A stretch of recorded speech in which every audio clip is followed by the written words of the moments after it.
नमस्कार दोस्तों, मैं अर्जुन आपका स्वागत करता हूँ स्टी बाय अर्जुन के यूट्यूब चैनल में। तो दोस्तों, आज की हमारी क्लास है संसद यानी पार्लियामेंट के बारे में। दोस्तों, आज की हमारी 10वीं क्लास है। तो दोस्तों, वीडियो को अंत तक जरूर देखना ताकि सभी क्वेश्चन जो है आपको आसानी से याद हो जाएं। साथ ही दोस्तों, अगर आप हमारे चैनल पर पहली बार आएँ तो हमारे चैनल को भी सब्सक्राइब कर लीजिएगा, साथ ही बेल आइकन को प्रेस कर लीजिएगा ताकि हमारे आने वाले वीडियो का नोटिफिकेशन जो है आप तक पहुंचता रहे। चलिए दोस्तों, वीडियो को स्टार्ट करते हैं। तो आज की क्लास में हम जानेंगे दोस्तों संसद के बारे में, और आज की हो जाएगी हमारी 10वीं क्लास। अब 2 मिनट कल की क्लास का हम रिवीजन करेंगे और उसके बाद जो आज की क्लास को स्टार्ट करेंगे। तो कल की क्लास की यदि बात की जाए तो कल की क्लास में हमने राज्य विधानमंडल के बारे में जाना था। जिस प्रकार दोस्तों देश में जो एक संसद यानी पार्लियामेंट होती है जिसके 2 सदन होते हैं, लोकसभा और राज्यसभा, उसी प्रकार राज्य में जो है एक राज्य विधानमंडल होती है जिसके 2 सदन होते हैं, राज्य विधानसभा और राज्य विधान परिषद होती है। अब दोस्तों, यदि हम बात करते हैं तो भारत में 28 राज्य हैं, जिनमें से 6 राज्य ऐसे हैं जिनमें जो है विधानसभा और विधान परिषद दोनों हैं, और बाकी के जो 22 राज्य बचे इनमें केवल विधानसभा है, विधान परिषद नहीं है।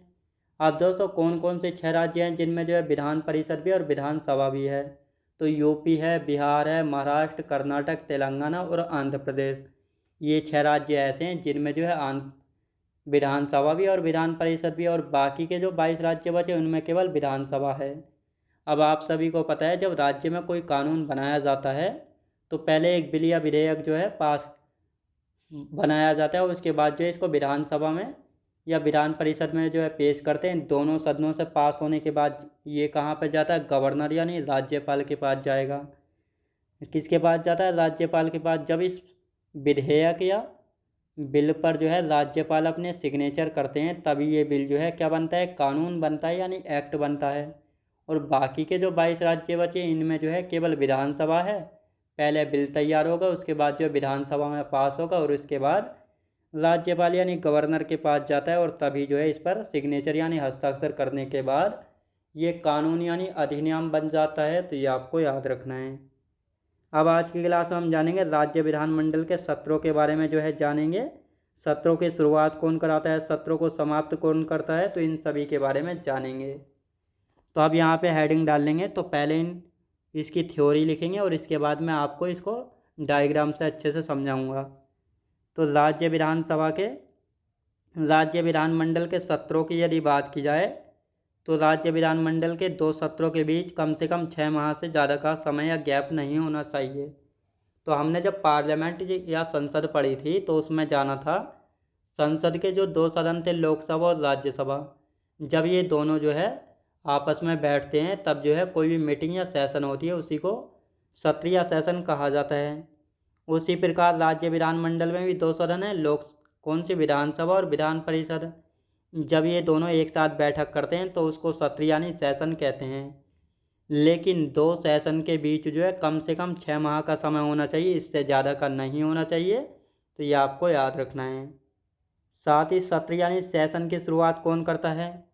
तो देश स्तर पर सेशन की शुरुआत जो है संसद यानी पार्लियामेंट में राष्ट्रपति कराते हैं, लेकिन राज्य में कौन कराएगा? राज्य में राज्यपाल के द्वारा जो है राज्य विधानमंडल के सत्र की शुरुआत की जाती है, और साथ ही सत्र को समाप्त करना तो राज्यपाल के द्वारा जो है राज्य विधानमंडल के सत्र को समाप्त किया जाता है।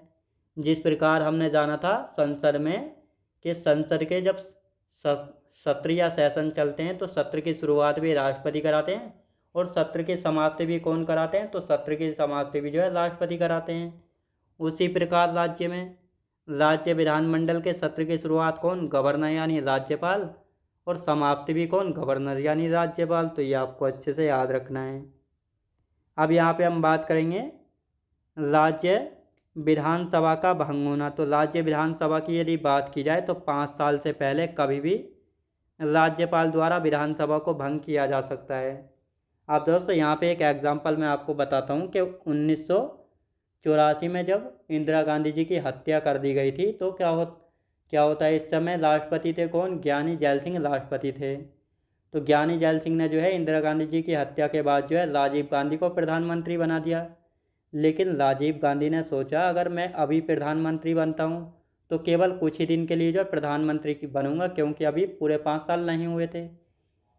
तो इन्होंने कहा, राजीव गांधी ने क्या, कि सर इसको जो है लोकसभा को क्या कर दो, विघटन कर दो, मतलब इसको भंग कर दो। जब लोकसभा या विधान परिषद भंग होगी तो ये आपको याद रखना चुनाव जो है दोबारा होंगे।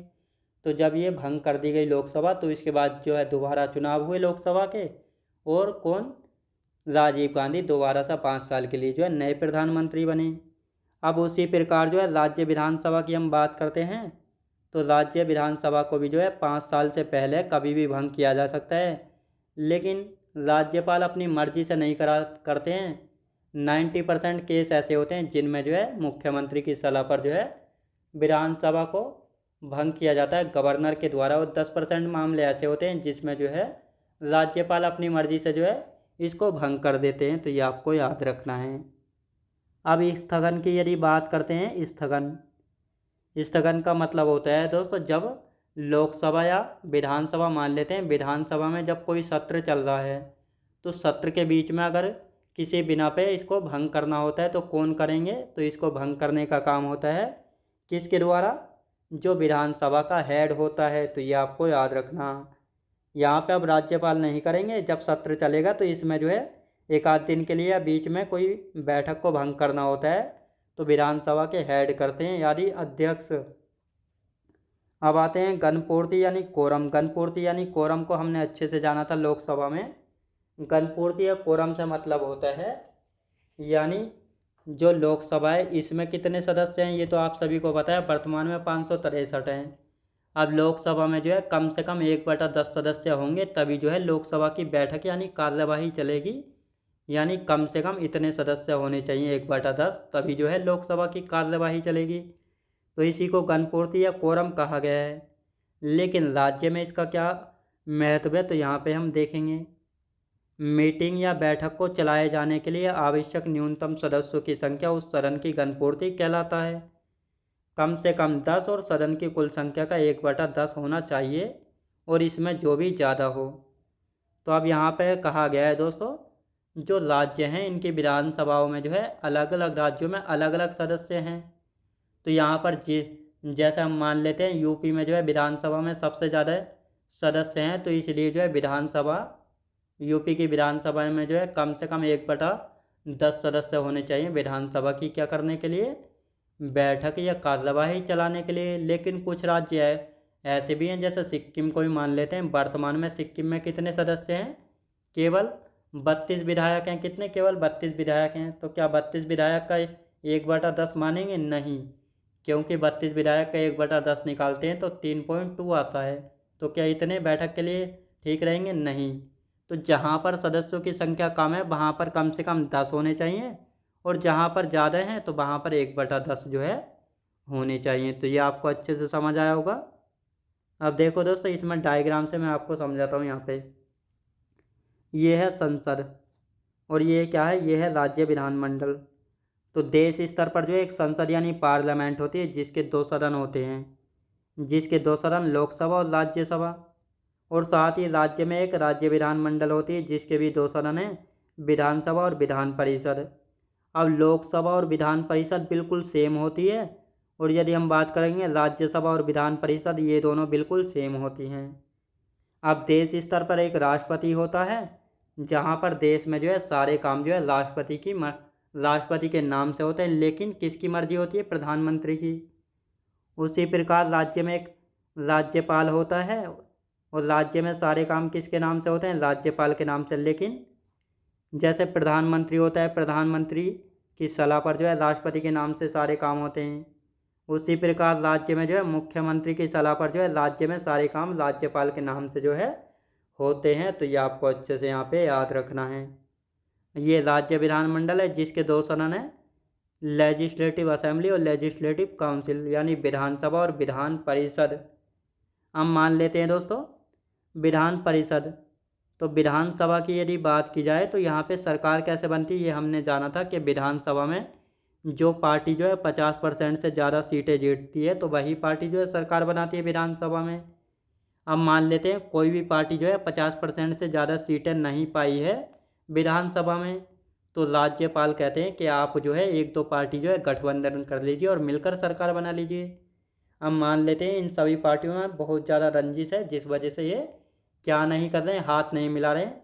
जब ये पार्टी आपस में नहीं मिलती और ना ही किसी पार्टी को 50% से ज़्यादा सीट मिलती हैं, तो इस स्थिति में क्या करते हैं, राज्यपाल जो है अपनी मर्जी से ही जो है विधानसभा को क्या कर देते हैं, भंग कर देते हैं। जब विधानसभा को भंग कर देते हैं तो दोबारा से जो है विधानसभा के चुनाव होते हैं, और जब दोबारा से जो है जिस पार्टी को 50% से ज़्यादा सीटें मिलते हैं वही पार्टी सरकार बनाती है विधानसभा में। तो इन सभी के बारे में अच्छे से हमने बात की है, तो जो कि आप सभी को समझ आया होगा। अब इससे आगे का जो बचा हुआ है इसको हम कल की क्लास में कंटिन्यू करेंगे, यानी विधानसभा के सदस्यों की कौन कौन सी क्वालिफिकेशंस यानी योग्यताएं होनी चाहिए, डिसक्वालिफिकेशन यानी निर्योग्यताएं क्या क्या हैं, तो इन सभी के बारे में हम कल की क्लास में कंटिन्यू करेंगे। तो आज की क्लास जो है हमारी यहीं तक रहेगी।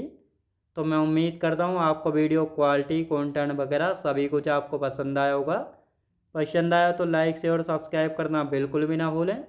साथ ही दोस्त, अगर आप हमारे चैनल पर पहली बार आएँ तो हमारे चैनल को भी सब्सक्राइब कर लीजिएगा, साथ ही बेल आइकन को प्रेस कर लीजिएगा ताकि हमारे आने वाले वीडियो का नोटिफिकेशन आप तक पहुंचता रहे। चलिए दोस्तों, मिलते हैं नेक्स्ट वीडियोज़ में।